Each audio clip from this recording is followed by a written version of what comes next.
Welcome to the Femsplainers. I'm Christina Hoff-Summers. And I'm Danielle Crittenden. And, well, we're going very soon, as we've mentioned sort of in the past, to Politicon in Nashville, October 26th weekend. If you want to see us live on stage, I'm trying to get Christina enough wine into her that she'll break out into country music on the stage. I'm going to the Grand Ole Opry. It's my chance. That's or right. Just go and make a recording in one of those little studios and then get a DJ to play Should we it. do it? Do they have those, like, recording booths where you can... Oh, okay. We're going to torture our listeners and do that. I have an inner Patsy Cline that... just waiting to break out. Just and waiting I to saw break that out. inner Patsy Cline one night after the party was over, and you had your karaoke. We had a karaoke night in my house. It was so much fun. I think our listeners are cringing at the idea of the Femsplainer karaoke. But Femsplainer karaoke, and we might do it in Nashville. Yeah, so beware. And our guest there is going to be E. Jean Carroll, who has written a book called Why Do We Need Men? And she also writes this famous advice column for Elle magazine. But she also claims to have been raped or violated by President Trump in a lingerie changing room at Bergdorf Goodman. So we might, ask her about that. Certainly want to know about that. And she's just a fascinating character. She lives in like a polka dot house in the woods, and she drives a polka dot Prius or something. She sounds like our kind of woman. Yeah. She very sounds eccentric. Very eccentric, but very interesting. And so today we're also going to have, today on the podcast, we talked about it a little bit with Caitlin Flanagan, who got the fallout from this article that Emily Yoffe wrote called Radioactive, about the case of Jonathan Kaiman, who worked for the China Bureau at the LA Times and got accused, not even by underlings or people who reported friends, sort of like ex hookups with whom he was friends, kind of in that expat world of journalists. And 5 years later, he was fired by the LA Times. He lost a book deal. He's now living with his parents in Minnesota, I think. And if you read the accounts, I know a lot of people think, oh, well, he must have done something. If you read the accounts that both parties agree to in both of these young women's cases, it was just a bad date.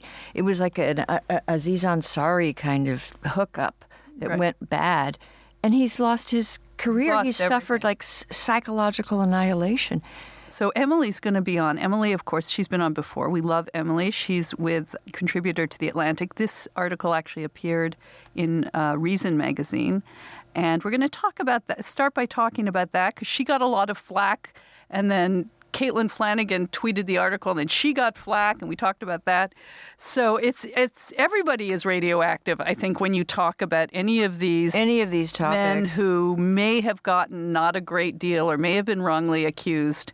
You get, as Emily did, you get accused of not supporting Me Too. You get accused of being a backlasher, being a rape culture denialist, and not believing women. But maybe we should, listen to women, but to believe women automatically, that would be the end of the presumption of innocence for men. So all you have to do is accuse a man, and he's guilty because accused. Right. And well, that's where we are in some cases. I think it's interesting, I guess, 2 years on from Me Too, we're kind of at a stage of reckoning for where it's going, that having been this kind of movement that began with bringing down people like Harvey Weinstein. And began for good reason. And great reasons, and continues. There continues to be good reasons. Yeah. But we have to now look at some of the fallout, and I can't think of anyone better to do that with than with Emily. But before we do, we have our little topics of the week. I'm boycotting one of the topics. I'm just going to say that right now. Okay. I'm not bringing that up first. Okay. I'm not bringing up that first because we may start a new segment called News for Mansplainers, but we'll get to that. We'll get to that. This is from a survey, the Journal of Marriage and Family, that reveals there is a significant scarcity of potential male mates for unmarried women. Basically, there's a man shortage in the U.S. market. And I'm just going to cite the study. It says, one explanation for declines in marriage is a shortage of economically attractive men for unmarried women to marry. Well, women don't tend not to want to marry men who have less education than they do. You tend to want to marry someone with the same or more education. Men don't care about that as much. So there is this shortage, a dearth of men that women want to marry. But I warned about this a long time ago. We have neglected the education of young men. And when you bring it up, that young men are falling behind, that they're not going to college at the same rate as women, that they're being neglected educationally, that our schools do a better job educating girls than boys. When you bring that up, people accuse you of, oh, that's a backlash against women. No, you know what is a backlash, or at least harmful to women, is not to have marriageable young men. And we've brought this on ourselves. They've been neglected educationally. And then now, do you know that we've got, like, there's a trend now, and this has been documented by my AEI colleague, Nick Eberstadt, that about 10 million men in prime working years, that is between 25 and 54, they are out of the labor force entirely. It's not just that they're unemployed or they're temporarily out of work. They've dropped out. Is this because of addiction, possibly, as well? No, they've just given up. And they just kind of get along, and a lot of young living in there, maybe with their parents, or maybe crashing with friends, or it could just be, this goes up to age 54, so it'd be a middle-aged man that lost his job, depressed, and just staying in the at home, and the wife is working. But nevertheless, with younger men, they say now that there was a time where you could graduate from high school and then get a job and work very hard, and you could make it into the middle class and support a family. But that's just not true anymore. You have to have education beyond high school. That's the new passport. Is it education, or because one of the things it says is, this may, as we always discover that the elites are fine, but according to this study, that men with stable job and a good income are difficult to find, especially in the current gig economy of unstable, low-paying service jobs. It's also the change of our economy. Right. Education or training to do different types of jobs that aren't necessarily, like mining. One of the biggest jobs I understand for men in this category is truck driving. And a lot of these jobs are vanishing. For women, too, for working class women as well. Well, this is one reason I think people should just take a listen to Andrew Yang. He's the one candidate who's actually looking ahead and seeing that the problems for unemployed or unemployable men and many women, it's not that foreigners are taking our jobs, anything like that. It's automation. Mm-hmm. And so he's looking ahead, and he has proposed like a guaranteed income. And people say, oh, that's so radical. It's not as radical as people think. It's not the worst thing in the world that you would give people a guaranteed income so they could survive, and then they could figure out what they can do. But isn't the real problem is finding and adapting to a changing workplace? The thing about Yang is that he's very rational and reasonable. You can change his mind. So if you pointed out problems, he'd come up with something else. But at least he's just not mouthing the usual platitudes. And I'm tired of it. And he's kind of a futurist. And I think he's exciting. People should listen to him. But to go back to your original point about educating men. But it's still important to educate. And I think more your point is also, if I may say, is to recognize that men have different, and male students have different challenges, that schools aren't catering necessarily to. They're being labeled troubled or problematic. As someone said, schools are run by women for girls. Yeah. And boys are there on sufferance. And the gold standard, that's the girl. And boys are being judged as sort of, they're failing to be good girls. Well, there must have been a time where, I'm sure, where teachers understood that educating a little boy, especially a very young boy, is more of a challenge. And there are some girls that fit in that category too, that aren't, that are very just obstreperous and don't want to be there. They feel like caged animals. And we medicate too much, and we're cutting back on recess. And I think as the classrooms become just more risk-averse, competition-averse, feeling-centered, they're moving away from the needs of boys. Well, as we talked about with Candace Bushnell a couple weeks ago, Sex and the City, she revealed a potential employment strategy for young men. I mean, sorry, guys, you'd have to be pretty good-looking, but to go find older women and move into their houses, older divorced women, cubbing their cubs. Middle-aged women are into it, apparently. Well, maybe they could form a union.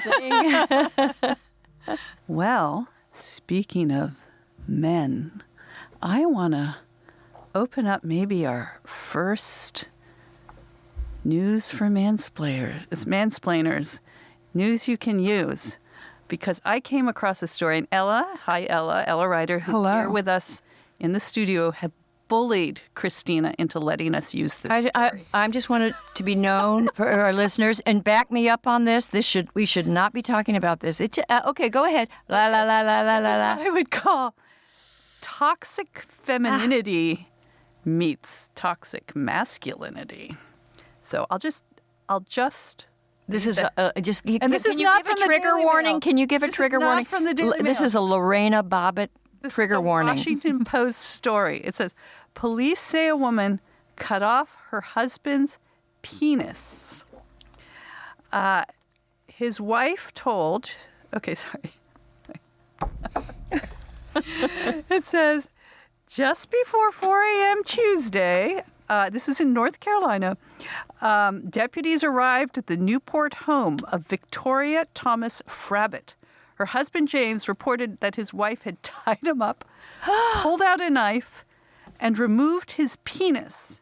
And his wife told a 911 operator that she used a pruner good for pruning roses, and that James' bleeding wasn't enough to create the sign of the cross to write sinner. Oh, my God. She planned to do. Because why did she cut off his penis, Ella? Well, apparently it was part of the message against sinning against God and fornication. So fornication? Yeah. I didn't know that. That changes everything. So we don't know whether he was like sinning in an adulterous way. Maybe he just wasn't godly enough. Maybe she just bugged him and he had become toxic. But either ways, here is the good news. And this is what you can use, men. If you wake up and your wife is there with her rose pruning shears and she's going to tie you up. Oh, God. Get out. He's not the toxic one. You can reattach it with success. Really? It says... Well, you can do that with fingers. Well, yeah.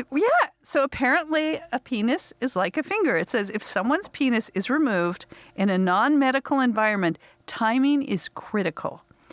It says, the sooner you get it back on and reestablish blood supply, the better. And they think the maximum amount of time it can be cut off is between actually 6 and 12 hours. But what do you do?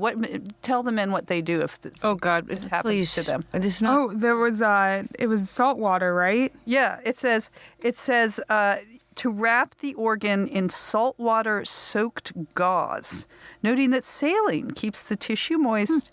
Well, the ice cools. Okay, I'm going to point something out. I'm going to point something. Slows the process. I just want to point out a disparity.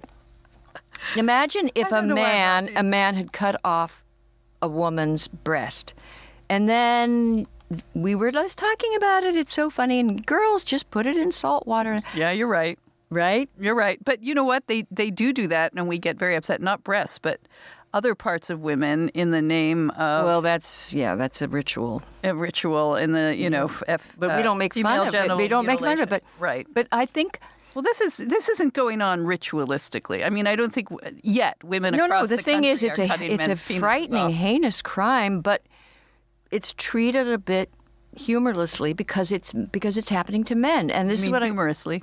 What did I say? Humorlessly. Oh, humorously, but because it's men. I didn't know. Okay, but I didn't know this, and this is good news that you can rescue it, you can reattach it, and even if you don't, it says I'm sorry. This is very serious. A stump would still allow for a man to use the restroom because there's still the capability of dispelling urine through the urethra opening. So if you find yourself with a toxic feminist castrator, you're still going to be okay. Just time is of the essence, gentlemen. Okay. Moving on. I have one more. I can't really justify this under a femsplainer rubric. But you know what? It's the mother in us. I want young men. I want everyone to know this. Okay, actually, I'll read it. You read it because you comment. Yeah. This is a boy who is a picky eater, and only ate junk food, led to blindness. Again, this is from CNN Health, not the Daily News. And was he also masturbating? I'm serious. This is not funny, Christina. You are not taking male health issues I am, but enough. I don't think, junk food, okay. There's protein in junk food. He said eating a diet of French fries, Pringles, and white bread. Oh, that was it? Was enough to make one teenage boy lose his sight, according to a medical journal. He wasn't taking any medication, had a normal BMI and height, showed no visible signs of malnutrition, and he started to lose his hearing. He started to lose his vision, and of course, doctors were baffled. But didn't he feel bad? Yeah, well, I guess didn't his parents notice? Well, they're going to the doctors, but they're trying to figure out what's going on. And did his parents know that's all he ate? Well, I guess so. Well, that's about all I ate, to be honest. My son has a very funny story about one of his college friends who was feeling very sick and went to the doctor. And the doctor did tests, left the room, came back, and said, "What are you, a fucking pirate?" And the boy said, "Why? What?" He said, "You have scurvy." He had scurvy? He had scurvy because this guy, he existed on, pizza and French fries and stuff. Pizza. And the boy said, "Well, what do I do?" He goes, "Eat a fucking orange." So watch your diet, young men. And that's our health news for the week for our mansplaining listeners. And now I think we should bring on Emily and now talk about radioactive men.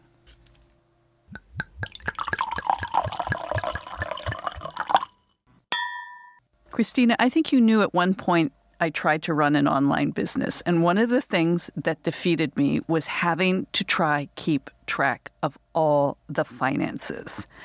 It was a nightmare, but there's now NetSuite, which keeps everything together and helps you really organize your business systems. Because if you don't know your numbers, you don't know your business. But the problem that growing businesses have, and especially if you're like me, I was a startup, so you're doing it all on your own, is these hodgepodge of business systems. With NetSuite by Oracle, it's a business management software that handles every aspect of your business in an easy-to-use cloud platform, giving you the visibility and control you need to grow. And with NetSuite, you save money, time, unheeded headaches. Yes. You can avoid those by managing sales, finance, accounting, orders, and HR instantly right from your desktop or phone. And that's why NetSuite is the world's #1 cloud business system. And right now, NetSuite is offering you valuable insights with a free guide, 7 key strategies to grow your profits at netsuite.com/femsplain. That's netsuite.com/femsplain to download your free guide, 7 key strategies to grow your profits. netsuite.com/femsplain.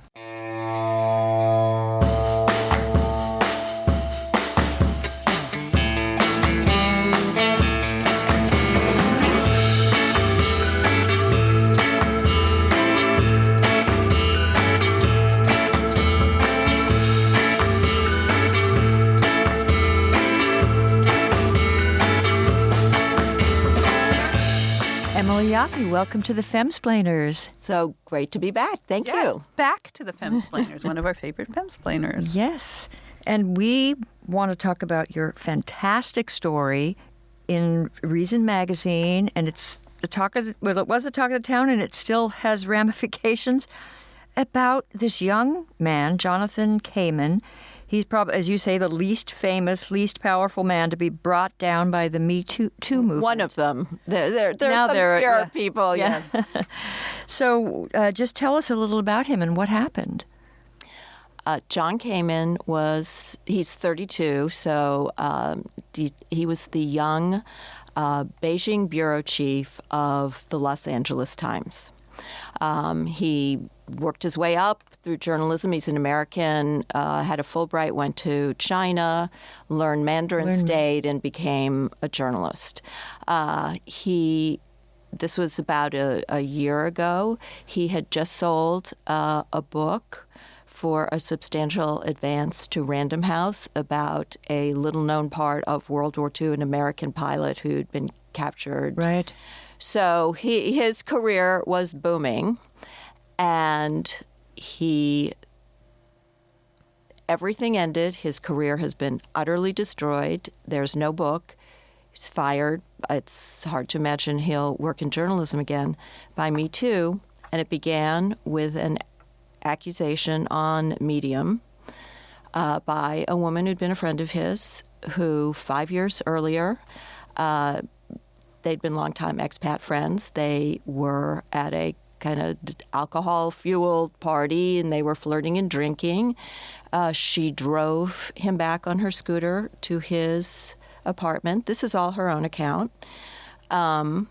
They were kind of amused, as she said, to find themselves naked in bed and starting to have sex. And at one point she realized, maybe this isn't such a good idea. I don't want to do it. Stood up, got out of bed, said, I don't really want to do it. Again, this is her description. She says he stayed where he was, pouted and whined. As I spoke to him, he said he was taken aback by this very sudden change of heart, and he kind of was trying to jolly her back to their previous mood. He saw that wasn't working, and he said, I sat up to start getting dressed to go. Clearly the evening was ending. At that point, as she describes, she says, I decided to do the thing so many women do. I put male pleasure ahead of my own, and I got back in bed with him, and they had sex, which she describes as making her feel gross. Afterwards, she said she was mad at herself and him. They talked it out. He thought he apologized. She thought he didn't sufficiently apologize. And that was that until Me Too.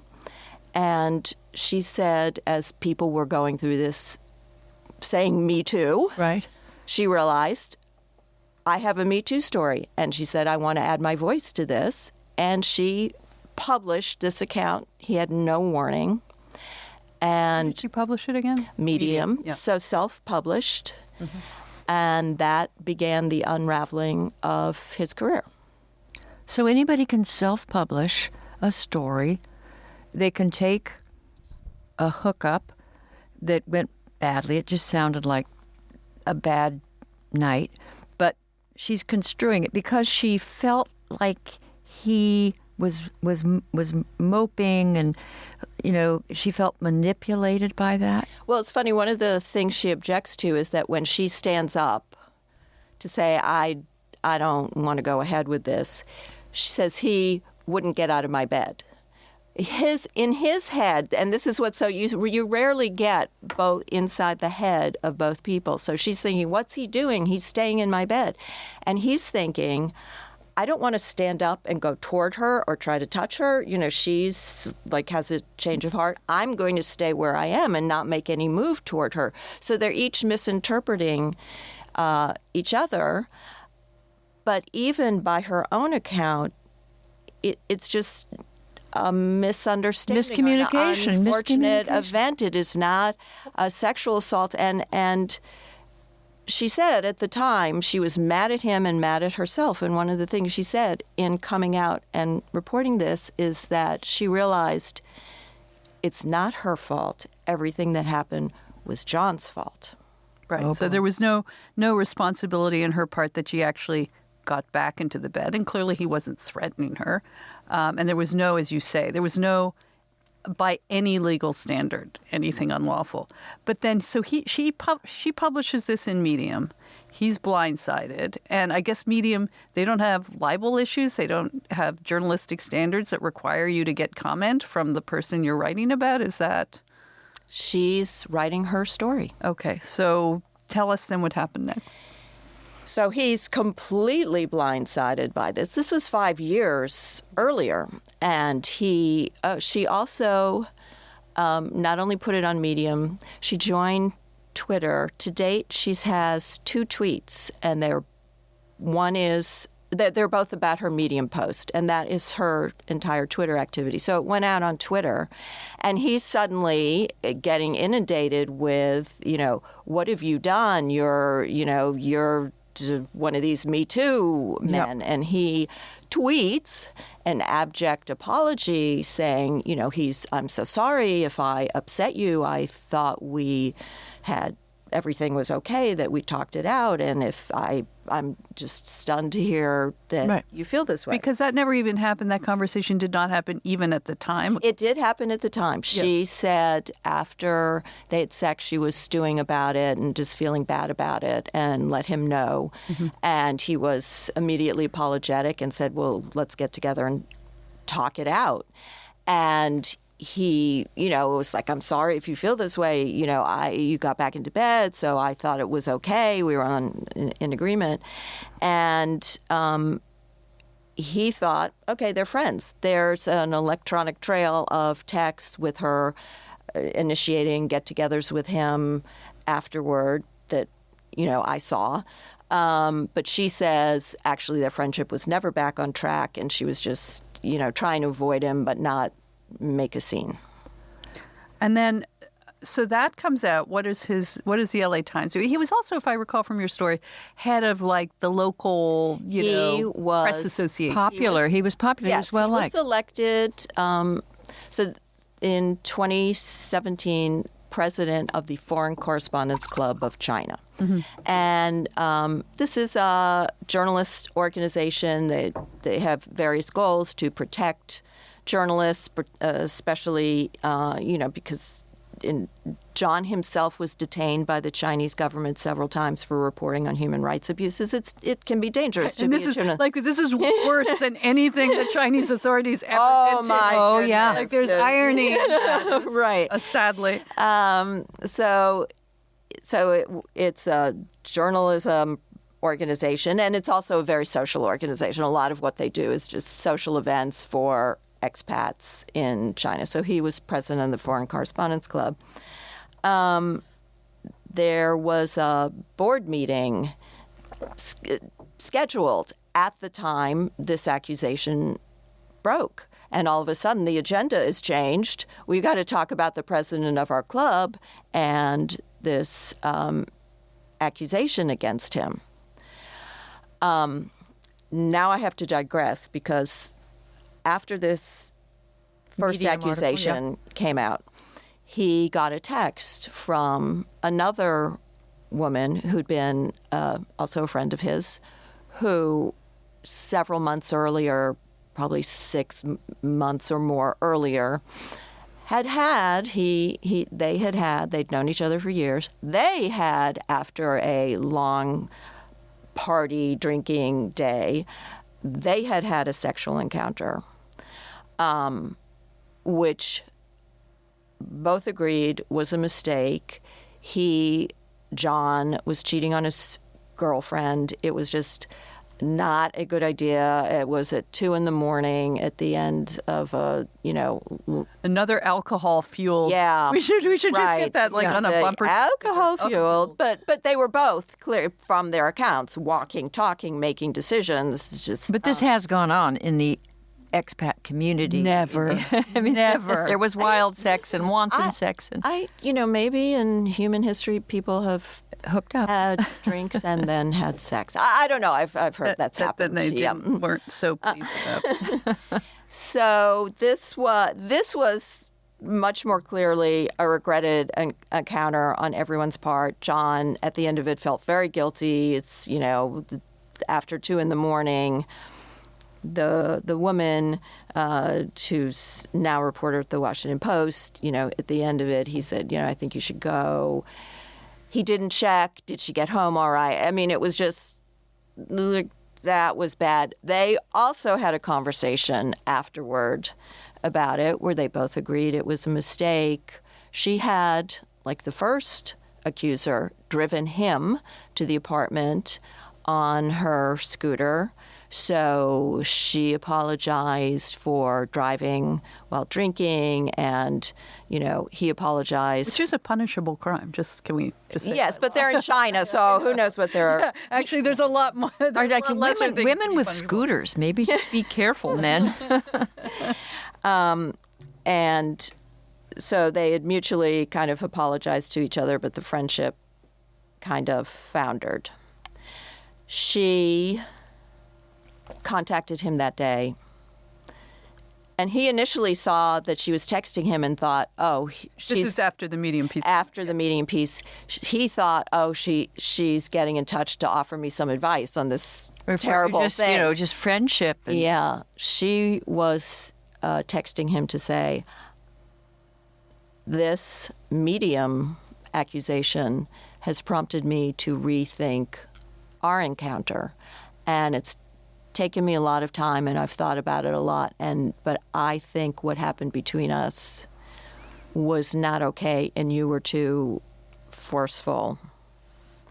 So now he immediately gets in touch with her, and he again is just completely blindsided, and he said, he must be terrified at that point.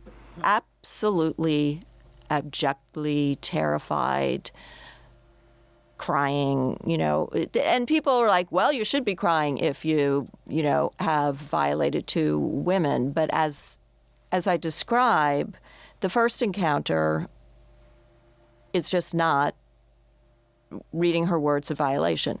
The second one, is if we talk about it more, has elements that but elements that are clearly consensual. So he's completely blindsided. They have a conversation, which is very inconclusive. He doesn't know what she's planning to do. He goes to the board meeting of the Foreign Correspondents Club, and they're kind of, well, what do? We have this public accusation. It doesn't involve the club. It doesn't appear to be sexual assault. Harassment, because she didn't report to him in any way. No. Neither woman worked with him, had any kind of work relationship. There had been no reports at the LA Times of sexual harassment by him. Prior to this accusation, the man who replaced John, because John resigned as president of the Foreign Correspondents Club that night, the man who replaced him said until that first accusation, there'd been no rumors against John, there'd been no accusations, there'd been no accusations at the LA Times.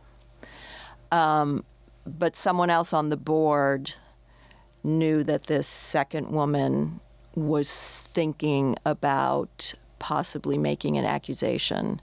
So that came up at the meeting, and he resigned, but he was essentially forced out.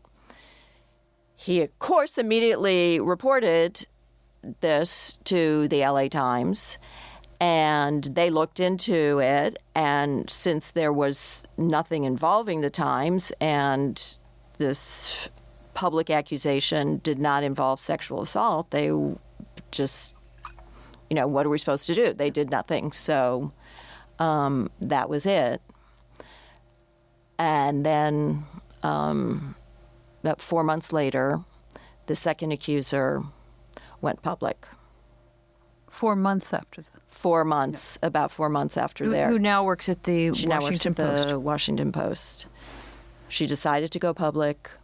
She wrote a lengthy letter to the Foreign Correspondents Club, which she asked to have distributed to the several hundred members of the club. Now, this is distributing a letter to journalists. So, of course, immediately it went out further. Within it, she now said that over the course of the evening, they ran into each other at this party. He says she initiated a kiss. She does not deny this. She offered him a ride home. He got on the back of her scooter. At one point, they had to stop because they came up upon a barrier. He says they started kissing and mutually touching each other's genitals. She says he suddenly digitally penetrated her without consent. She was trying to push him off and push him off. Finally, she was able to push him off. He says, they were mutually touching each other. He says at a certain point, she said, you know what, we're out in public. We shouldn't, this is not for public. Let's stop. So he says he stops. At that point, he was within a 10-minute walk home. He said, you know what, I'm going to walk home. He says she insisted on driving him. She acknowledges she had him get back on his... After forcing him off for this unwanted... Correct. She's going to give him a ride. She gives him a ride back to his apartment where, again, she gets off the scooter and says, when they're off the scooter, he resumed his sexual assault of her and began digitally sexually assaulting her again on the street. And then she, again, pushed him away. After which, she had been to his apartment before. It was the 6th floor walk up. After that, she says she walked up 6 flights of stairs, and she said she thought, I'm going to read what she said. She said, this is from her letter, I don't remember what was going through my head as I went upstairs, whether I wanted to take a nap or get some water or maybe make out. Oh, my God. And as I say in the story, in other words, despite what she described as a chilling escape from Kaiman only minutes earlier, she put him on the back of her scooter, took him to his door, where she claimed she was sexually violated again, and then, under her own power, hiked the many stairs to his apartment with the idea of possibly resuming consensual sexual contact. Consensual sexual assault. Yeah. Well... Oh, but maybe maybe some New York Times, was it Laura Bennett or someone in the Times said, well, even when women consent, it's not necessarily consent. Yeah, but following you up 6, that's pretty. I could also see as friends, let's say her description of the encounter on the scooter happened as she said it. And then you thought, okay, I'll give you a drive back to your apartment. I really didn't like that. I'm mad about that, but, and you drop them up, and then you clearly drive away. If you're afraid of somebody, if someone's violated you, you want to get away. I mean, don't go. I mean, it just doesn't make sense psychologically. Now, of course, with the new rules, well, when women are traumatized, they're not responsible. Then that is completely infantilizing women and making us incapable of agency. And and I know she's protested your story and all that, but she has never explained why, after these alleged assaults, which sound more like drunken, sort of... Well, he says it was mutual groping. Mutual drunken groping.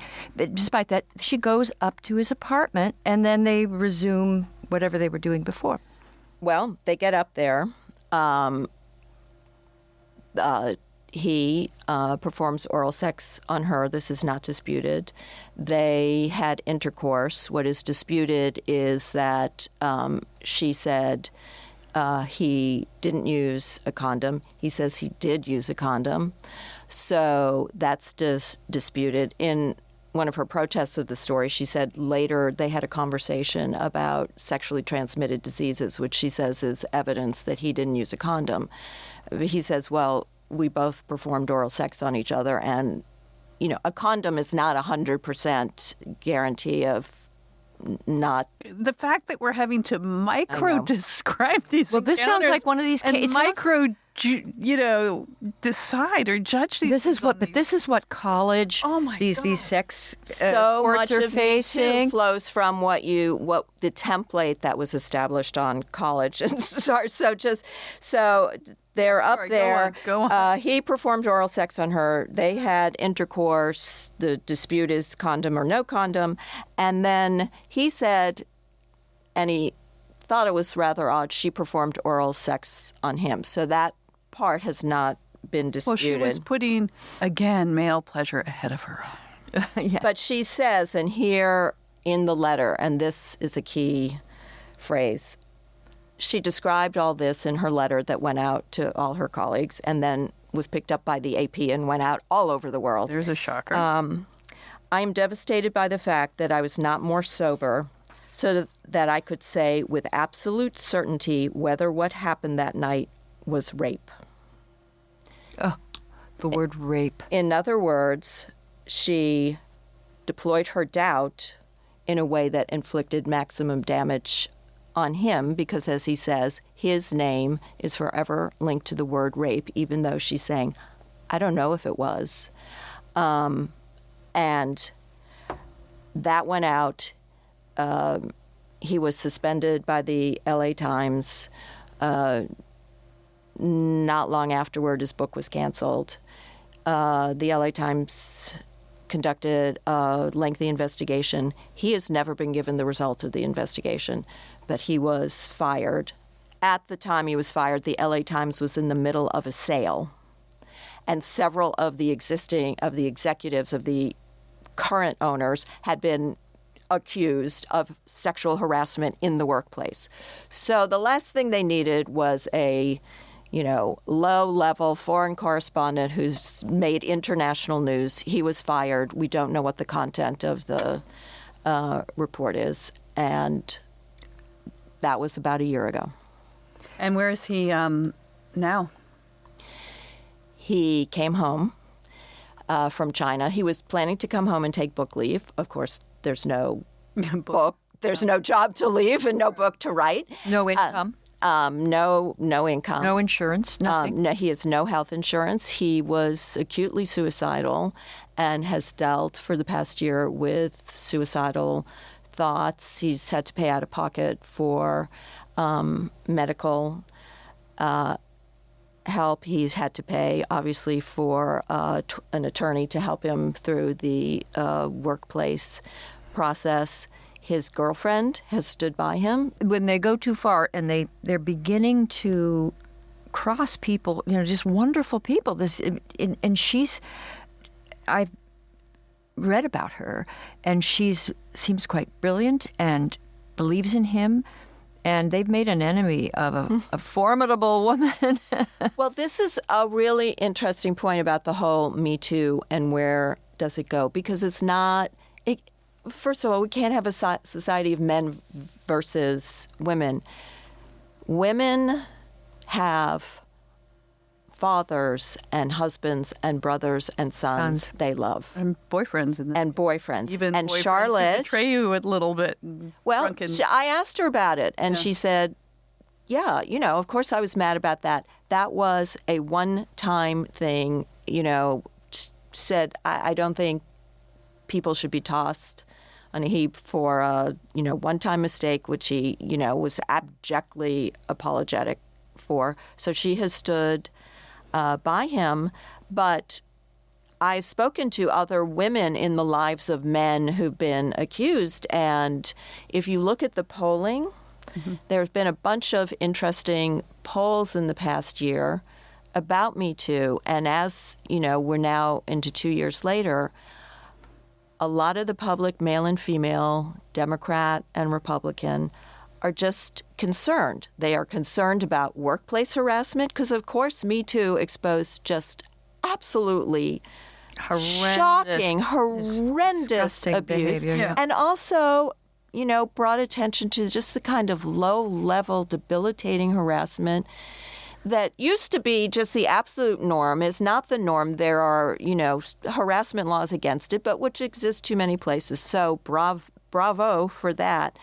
But it has also made people worried, and I think one of the reasons I wanted to tell John Kaiman's story is that it raises these larger issues of what are the limits of this? What do we call sexual misconduct? Are there...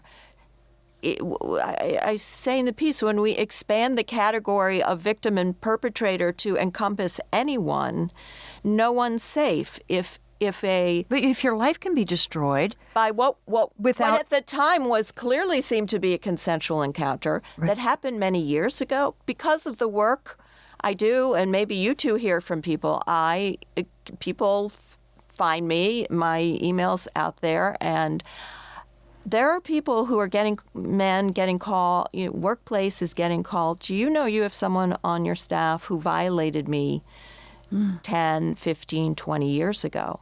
Right. I mean, this is happening. Whispering campaigns all over the place against people. And we don't know. Maybe some of them complaints we don't know, are legitimate, but you know what? That's but there why are no rules now. But there are no rules. But there is a reason why a civilized society, why it's foundational to our society, this due process. And it's the best, not perfect, but it's the best truth-seeking apparatus, truth-finding apparatus we've ever known. Without it, you just don't know. Well, as far as due process, and people will say, look, in these situations, the vast majority, there's no criminal charge. Due process kicks in when the government is taking an action against a citizen. And in campus sexual assault Title IX, the majority of the cases, most people attend public colleges, so due process is due because your school is a government institution. So, but I agree with you, due process is a shorthand, Christina, for, I think, what is fair process. Yes, because it's not, this is what people have to understand. It's not just a legal concept, it's a moral concept. Yes. It's something that we evolved, that developed because we're concerned about protecting one another from let me destruction just jump in without for evidence. Sorry, let me jump in for a second. That one of the arguments for Me Too will say, well, yeah, these aren't always due process matters. I mean, that there are patterns of behavior that don't rise to the level of legality that women have tolerated for a long time, that are totally inappropriate, of whether it's sort of, certain types of banter that demean women in the workforce, that they're not taken seriously, that they get groped occasionally. So I can see that. I think, and sometimes when you ask women, well, what about this innocent guy? We're all for Harvey Weinstein getting taken down, but what about this guy? They'll go, well, if there's collateral damage, too bad. They don't see the consequences of someone like this life, but they say, well, that maybe, look, women have paid this price, their own quiet prices for a long, long time. Maybe it's just fair. Too bad. Now men are going to have to bear the burden. Yes. So injustice should beget injustice. I mean, it delegitimizes the whole movement. Feminists should be for justice for everyone. I mean, just to say innocent people will be destroyed and we're okay with that, we shouldn't be okay with that. And again, as I say, when you have a case like John Kaiman, you're describing the kind of not criminal, just sexual harassment at the workplace.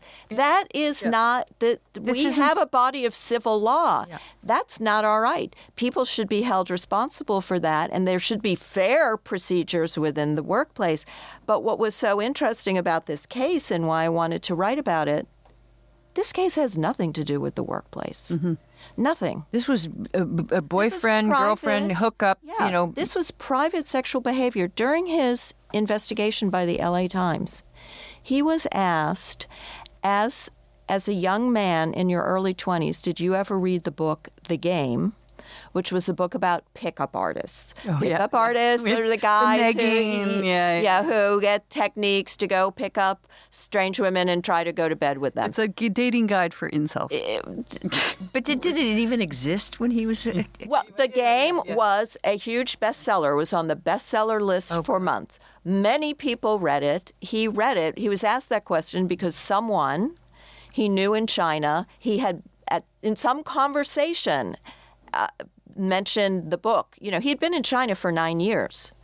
So the Foreign Correspondents Club had a meeting asking people to contact the LA Times with any evidence they had against John, to build a case against John. So someone contacted the LA Times and said, I heard him talk about reading this book.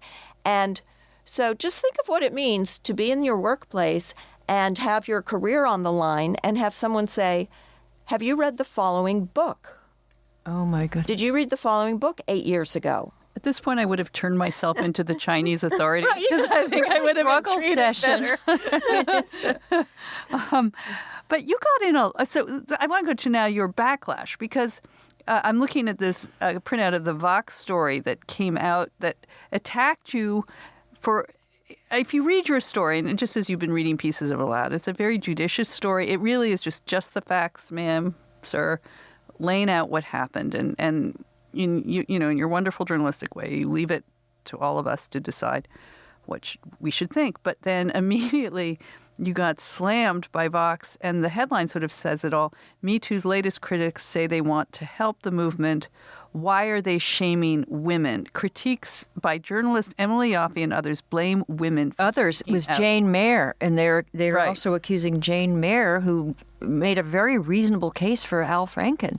So how do you feel? Not just reasonable, powerful. She did the reporting that was never done at the time. Right. Oh, see, this is what I just wish there were more journalists like you and Jane Mayer. Well, that how would go can after there be? this Like, story. how do you feel getting attacked, and what did you experience when you got attacked for this story? Well, the headline's interesting because Jane Mayer and I are women. This was written by a woman named Anna North. Right. I don't think Jane and I are shaming women. We're journalists, and we each saw stories that we felt were not, there was more to the story, and we wanted to tell the story. So, I mean, the circle of women shaming, why is it all right to do reporting on a case where both Jane and I give full voice to the accusers? Jane gives full voice to the Franken accusers. I give full voice to John Kaiman's two accusers who have a written account, and we give copious quotes in context of what they have to say. What none of the stories really said, and what the journalists at the Foreign Correspondents Club did not want, was John Kaiman's version. So Jane and I have each done reporting and given both sides. I don't think I'm kind of astounded Vox would consider that shaming. When you have an accusation, there are two sides. One of the main critiques against me was that I spoke to John. And prior to that, he had, he issued a couple of Twitter statements, and then tried to issue a statement on the second accusation saying the first one, kind of the basic facts he agreed with, not the interpretation. The second one said there are, I have serious differences with the account that went out. So I guess I was a little surprised that just the basic recognition when you have an accusation, you need to hear both sides you just have to. Fundamental. And so to it's attack journalism. for that is kind of odd. I mean, the Vox story, beyond that, it was not clear to me what her point was. Really. what the What is it? It was. Sometimes I think, like in these stories that you describe, what's in it for these women? Like here we are talking about she did this, like in the most graphic and intimate way. And if you have been like these women who have come and spoken out against Harvey Weinstein or Les Moonves, and they've faced horrible situations and discrimination, and it is brave of them to come out and take this stand, and there have been repercussions against women in the past for doing this. Absolutely. What's in it for a woman who's had this icky encounter / date? Why do they want to become public with this? Why 5 years later do you think? I mean, I guess we have to be maybe a psychiatrist, but I guess this woman got a job at the Washington Post. What do you think is going on, Emily? You used to do an advice column. What's in their heads, Well, I know you two on many episodes have talked about this. What is going on? And I think this is a very generational divide. Kind of around 45 is where people over 45. Speak for yourself. People are saying, what's up with that? If you make a decision to have sex with someone and, at the end it's good, bad, or indifferent, that's your decision, right? And being that vindictive. I frankly don't understand it, except, you can see there is, both women got hailed as being very brave. So there's a world, the first accuser said, I want to add my voice to this movement that's going on. And So, but at the time she added her voice, it wasn't really that brave. It was kind of a safe thing to do because you would be, could kind of predict that you'd be surrounded by supportive voices. And whereas if you are wrongly accused, the isolation, this is what I've heard. I also hear from people who suffer this, and I never know, what to make of them. But I look at these cases. What was fascinating about the case you described is that basically what happened on those dates isn't that much in dispute. But what's in dispute is that one party just insists that it was clearly some kind of sexual violation, and the other says no.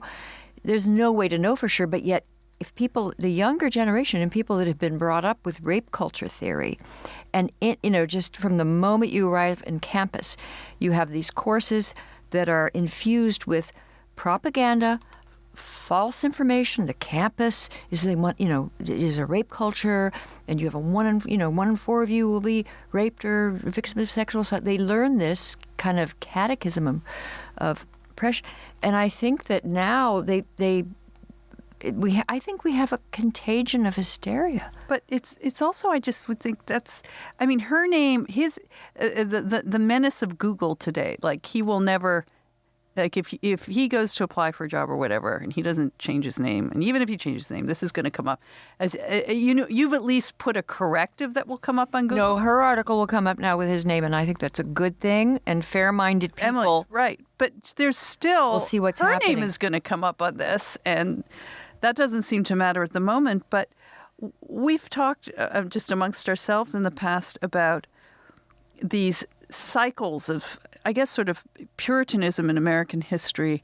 And we were talking about in the 90s, we remember it was very similar. Yes. That's when this really first kind of... You're talking about the 80s with the panic 80s, around daycare centers? No, I'm talking about Andrea Dworkin. Oh, yeah. The rise, that happened in the 90s. Yes. Where we first saw that, hey, a kiss is not just a kiss. It's not just part a of kiss. a continuum. It's a continuum. But at the time, and there was a lot of hysteria. There was a lot of discussion about boys being worried about going out with girls and these types of accusations and redefinitions of assault to be these kinds of stories. But then it kind of passed. Yes. And now it's kind of risen up like... It got tenure. It never went away. We thought it passed. We thought it passed because we won the argument. And if you go back and look at even the Antioch colleges where they first had this idea that it wasn't, it was a kind of violation unless you had explicit consent and For every stage of the touch. Yeah, and everybody laughed at that, including the New York Times and New York Saturday Night Live did a mocking sketch about that rule. That rule is now called affirmative consent. Yes. And What was the sketch? I forgot. It was this joking sketch of someone asking for, each button being, can I unbutton button number one, number two, number, okay. And you get, that is affirmative consent is now the rule. Yeah. I would say on most campuses in the country, certainly all the elite institutions, it is the law regarding campuses in New York, California, and Connecticut. So every institution of higher education in those states has affirmative consent. And the American Bar Association this summer, this was not covered by the mainstream media, almost passed a model piece of criminal legislation that they are saying to state legislators, here's a model of a law you should have on your books, which would make affirmative consent a criminal statute.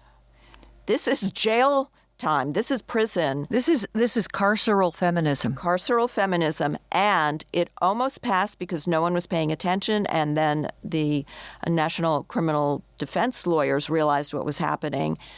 So it did not pass the American Bar Association, but it came close. It came close. So the ideas that were mocked are now absolutely mainstream, and if you are inculcated with that on campus, of course it is spilling over beyond the campus. But there's also the other difference between the 90s and now, of course, is social media. And so much of this is happening through Twitter. I mean, this is how this story took place. You have editors and managers, executives who are petrified. Yes. And suddenly they're inundated. And you know that Twitter is very, it's distorted because you can, I thought about that once. You'll write something and you'll get a lot of likes, and 100 people like that. And then I thought, 100 people, like 100, like a big country. It's right. 350 million. 50 million people. Okay, maybe it's not a big deal. You go, girl. But if you got 100 angry messages, oh my God. Well, no, but it's also, you would think that was a big deal. People don't believe Twitter. we also have this. Well, you talk about, not ignoring female, or infantilizing, as you put it, female sexual agency. But look, that guy's boss can say, I've looked at the evidence. I'm sorry. This, you can mob me all you like. It's going to pass. We know these things pass until the mob moves on to the next one. Exactly, right. Yeah. Why don't... Why are people so afraid? No. Here's 2 words, Aaron Persky. Oh, yes. Yes, good point. Explain that one. Yeah. Okay. Aaron Persky was the judge in the Brock Turner case, the Stanford swimmer who was convicted of sexual assault. Everyone says rape. His conviction was sexual assault against a passed out young woman. Aaron Persky imposed a short sentence, 6 jail months, sentence. which allowed him to get out at 3 months. Yeah. Recommended He's by a the prosecutor. Recommended by the probation, female probation right, officer. probation. Brock Turner also has a lifetime sex offender. He's a lifetime sex offender on the registry, which means your life is more or less You can live under a bridge. ruined. Yeah. So Persky became the target of a national campaign. He was recalled from being a judge and just... Which was the first time, I think, in 80 years in California. It's almost never happened. There was a campaign to unseat Aaron Persky for this completely within the guideline decision. Yep. He was unseated, and just recently, he was a judge. He just got hired by a high school to coach the girls' tennis team. He's the highly ranked tennis player who's going to be a high school tennis coach.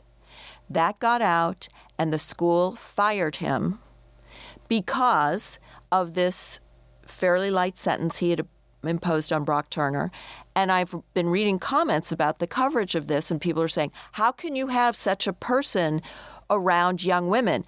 As if Aaron Persky himself did anything. So that's why people are terrified. Well, there are 2 points that come from that as well, because he got fired 2 days after it was reported that he'd done this, because the mob picked up their Twitter pitchforks and followed him there. He was then fired.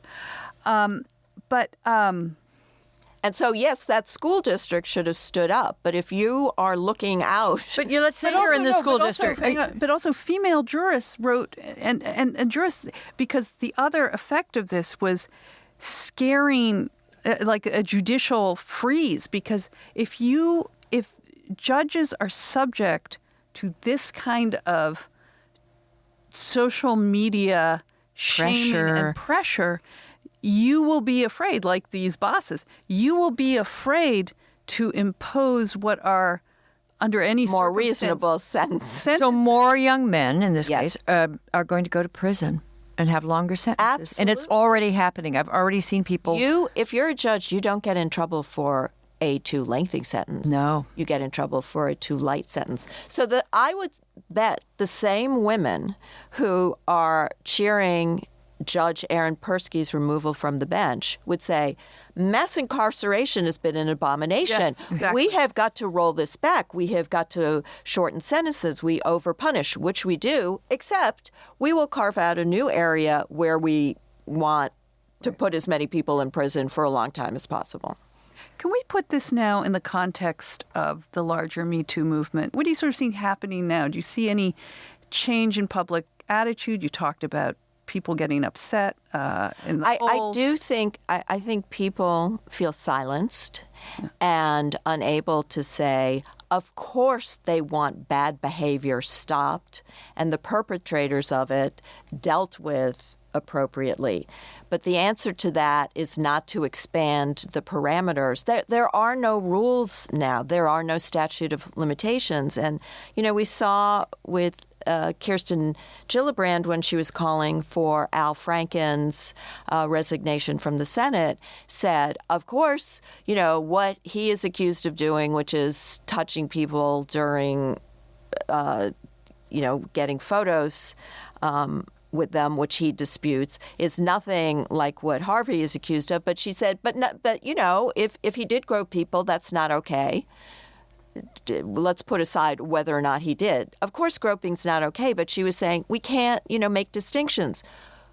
Life is based on making distinctions. Our legal system, our moral system is based on degrees of guilt and proportion, of harm. If we don't have that, we have nothing. And we can't. What I think is unsustainable about Me Too, and of course there are people who've been accused, who've been investigated and cleared at their workplace.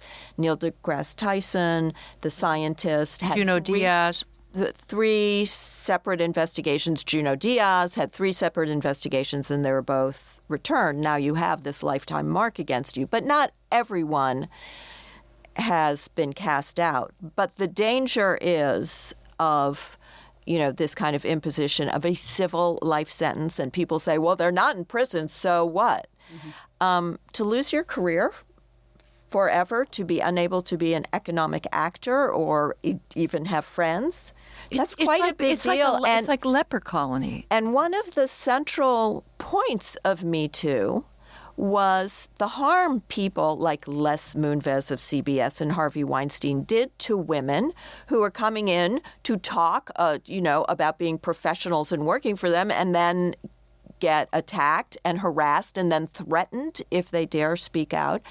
One of the central things Me Too talked about is the harm to women's careers if you literally are not safe at the workplace. So it recognized careers are very important. And, women's advancement has been harmed by this. Well, you can't just say, all right, well, whether or not it's fair or not, a guy's career ends, that's okay. No, it's not okay if it's not fair.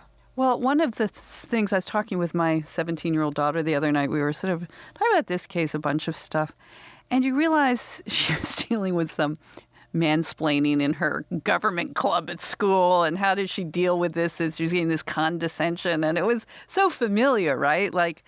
And there are, what I loved about the original discussion that Me Too opened was these gradations of behavior in the workplace, that recognizing that, coming up and condescending and excluding and silencing and not respecting the traits and values that women bring to an office, sort of, the old boys club, et cetera, that for a while was a really, really good conversation. And there were a lot of really, really good men saying, you know what, maybe, I'm looking, it's the way we now look at some old movies and go, whoa, that's so, that would never happen today. Like there was that kind of reckoning, which did seem very healthy and productive. And now what I fear is as we expand, as you say, the parameters, it's really going to redound on women again, that... Yeah. I am very concerned about young women's advancement. Lean In, the Sheryl Sandberg organization, has done back-to-back polls, one the first year after Me Too and one this year, asking male managers, have you changed your behavior at all vis-a-vis Me Too? Well, one thing that the first year, about 45% of male managers said, I try to avoid ever being alone with a woman, particularly a younger woman at work. I'm concerned about that, or concerned about, I don't want to engage in social events or chit-chat with them. This year, the poll showed that's 60%. And I'm sure you're all hearing anecdotally, I'm hearing anecdotally, such things as, and I've heard this from a lot of people, because I asked people, in the corporate workplace, someone told me that this male manager in his 40s, married with kids, had to go on a sales trip with a single 29-year-old female colleague. So they arrive, they get to the car rental place, and he's booked the logistics. They get into separate cars and go to separate hotels. Mm-hmm. I mean, group rates there. So obviously, then what you would do is, normally you'd go with your colleague, and then you'd have dinner, and then you go to the work thing, and at the end of the day, you have drinks and talk over what happened. And guys are saying, not happening. Work only. You interact in a work setting only. No drinks, no dinner, no riding up in the elevator with anyone. And so now there are articles being written about this, and, men are doing this kind of sub rosa. I know someone, an editor at a top paper, who said when the, summer interns came in over the course of summer, I would go to lunch with each one of them separately so you can, talk to them. And this male editor said, I would never go to a lunch with a female intern. Mm-hmm. Never. So I don't go to lunch with any of them. No, what would you say? I don't go to lunch with any of them. So I've heard some feminist columnists say, well, you can go to lunch with them, just don't harass them. Right. Well, look, and what's your answer to that? Yeah, Mike Pence is maybe a feminist pioneer. Yeah. All the mocking that he got. I know. This is so bad. And I have read that over and over. Just don't be a giant jerk. And they don't always use the word jerk. Yeah. That solves the problem. No, it doesn't. If you have a psycho accuser, like those who denounce John Kaiman. Tell me of your talents. Because I've heard of cases where the guy says, hey, let's have drinks, and you get reported because is he trying to groom me, or what is he trying? Because the young women have been told everyone's a potential Harvey. Yeah. Right. So don't be a jerk. So this is so debilitating. It's debilitating. It's reactionary. And Sheryl Sandberg herself said, and a lot of people are saying, why should you have drinks together? You shouldn't have drinks together. You shouldn't meet one-on-one. Sheryl Sandberg herself, at the end of this latest poll, said, this is very alarming. Obviously, in her career, all the men who, she mentored her. You spend the time. That's how you get to know each other and trust each other. And if become trust friends, is gone, become friends, right. And then everything you learn from them and they help you. Right. And this is becoming dangerous. So this is very, very bad and a real setback. And it needs to be talked about, and not just in a way of a snarky, yeah, right. If you just that's why we have the femsplainers. Yes, we're here. We've kept Emily very, very long, but wonderfully, like always, a fascinating conversation. We hope you'll, of course, come back. We're for those of you who are Patreon subscribers, you will get to hear Emily, on our monthly special episode, answer a very racy question that one of our patrons sent in. But nobody else gets to hear it. Nobody else gets to hear it unless you subscribe now to Patreon. And it's like the best part of the podcast. If you like what you're hearing, just like $1 a month, support us. Please. Help us. Otherwise, we'll be silenced. Patreon.com, Femsplainers. But Emily, thank you for staying with us. And I think we've gone on so long on this episode that we'll have to bump listener reaction, etc., to next week. Yeah, people are willing to hear more. I'm willing to hear more. but we're certainly going to hear more from Emily in a moment. But anyway, Emily, thank you. Thank you for joining us. So delightful to be here. Thank you.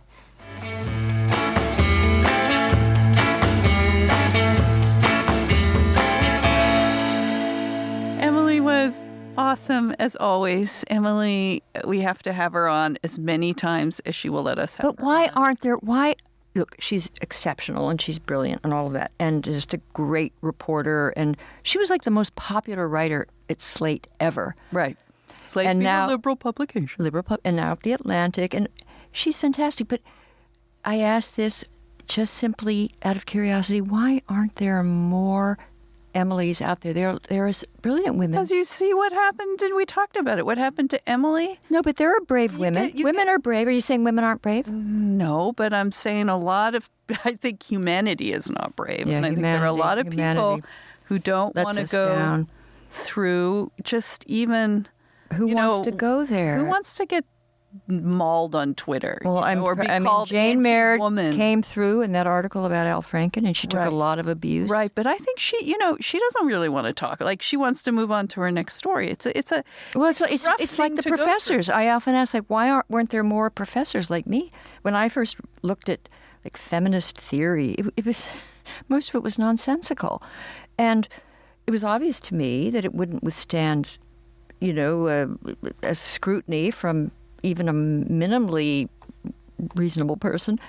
But other feminists, like me, didn't come forward. Scholars didn't come forward. Well- and it flourished. Right. And it's just a warning that if people don't come forward and cry foul in the face of nonsense, Well, it's also like I don't want to be on the all things lead to Hitler, and you know who else didn't speak out? no, we're not going to do the We're not gonna argument do that, about but Hitler. The irony of this young man named Kaiman being in China, and Yeah. where there really is a truly silencing and jailing culture, and We have a silencing and this is happening annihilating around, culture. but it's happening around the world, and that's what is nerve-wracking. Is, as Emily said, that you have to meet injustice with injustice. Sorry, I almost said that completely backwards. She's had too much of whatever she's drinking. My La Croix water. Yeah. Overdose. I get drunk on La Croix. I know it's great stuff, but not a sponsor, by the way. Could be. No, I mean, you need your movement has to put justice at the forefront of it, and if you're willing to put up with injustice in seeking justice, You end up with, we won't say it, but yeah, like the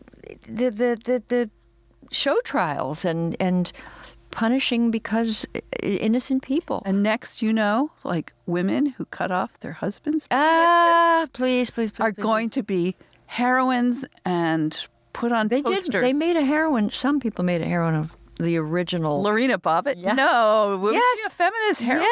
Yes. I remember it clearly. I think it's in my first book on, what was my first book? Who stole feminism? Who Stole Feminism. There was like a Lorena Bobbitt club in Virginia and the Now chapter. That's true, and she threw it by the roadside. But there they was put it back time- on. Yes, You know there they was got time. They you know had they got 6 back to 12 together. hours. They got back together. No, I think they did. maybe yeah. he's kinky. Maybe he liked it. Yeah. Well, never mind. All Moving right, on. We should all right. never We have gotta crossed- go. We gotta go. But thank you, everyone, for joining in, and we look forward to seeing you next week. Bye-bye. Bye. Hey, thanks for listening to the Femsplainers. Keep up with us on Twitter and Facebook at Femsplainers and on Instagram at Femsplainers Podcast. Send questions and comments to contact@femsplainers.com. A big thanks to Ella Ryder, our research and in-studio production assistant, and to Nat Frum, our audio and video editor. And we're proud to be part of the Ricochet Network and grateful to the American Enterprise Institute for allowing us to record in its studio every week in downtown Washington, D.C.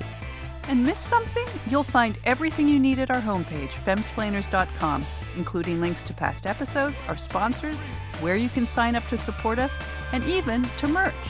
And please don't forget to like us or give us 5 stars on iTunes.